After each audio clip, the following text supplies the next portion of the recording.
neymiş yani. Yerimiz bakalasa Astana kıslağında var. Aga bu niçik variantı bu? Bu mix variantı bu. Bu ötçil ponni üçüncü variantı olgan ne bu? Şuna trende çıkan variantlarımızdan biri adam mı? Trende çıkan en zoru. Maya kadın Ak, işte.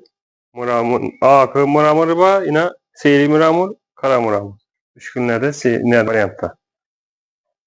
Buna yine ustalarımız işaret verdi muramurla. Sokulundakine.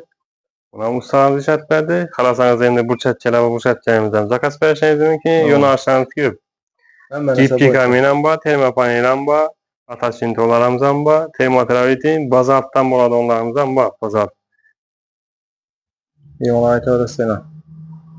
Bunca sonu variant var. Bağım şu yankı variantındaki ne şu? 932. 932. Usta 40 milyon uğradı.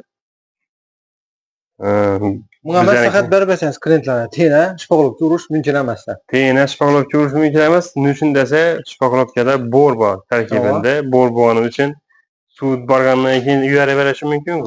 Şunun üçün doğru əklər, sementlay, çəyyəlay olsa 2 qatar ya bir qatar kalın atıp kafelikliyə vuruladı 505 tane. Vietnam firmasına ki yaxşı qırılsınlar. En yaxşı qırı 505. Ama xaltası 30 milyon mu şimdi bas. Ha şimdi vuruladı. Muğam şimdi vuruladı. Çəyyəlayadı. Üstüne 2 qatar kafelikliyə tarttılar ustalar. Yine aboyu yapıştırdı. Çəyəlayın üstüne doğru üzerine kısa olan mı? Ya olmasa gerek. Yani glat girak çıkmıyordu vay. Yo bunda işleyen adam oldu da glatçıyam çıkkanda mı çıkardı da yine bir nerede bu muydu ya? Kafelikliyə deyil. Ama kafelikliyə Məhkəm olacaq. Sistem soğuğunu imbacizam garantiya buladı. Tiyinəm polnisi garantiya buladı. Bağlasın yani. X variant var, en yakın variantlardan biri.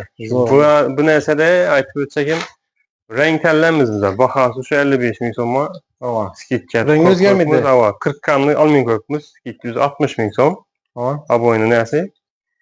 Hem içine koşuladı himikatlarımız var. 9 himikat koşuladı. Şora karşı, plesa karşı, işkırıp daşı giderdi. Şuna karşı vereceğimiz var. Zamana kadar iş yapmatığımız var. Yani harazimiz iklimi şorku. Şuna masraf iş yapmatığımız yıldan yıla. Ağamızda 5 yıllık stajı var. 5 yıllık mezun cevapman, görürükman. 5 yıllık staj bayına, 5 yıllık staj. Evet, bir yerde kopka, atkan, zavut şeylerimiz olmalı. Ben tavsiye ederim. Perseki nömrələr benim müracaat edersiniz. Telegram gruplarımız bakın. Hava, Telegram gruplarımız. Hava, en gereksiz imkan. Nömrələrimize ait götürelim yani. 97'lik 512 2089, 95'lik 555 0689 nömrələr telefonu uğra verəsilər. Bu ürünü ES yüzü kuruluşda işleyelim. Bu Travit'in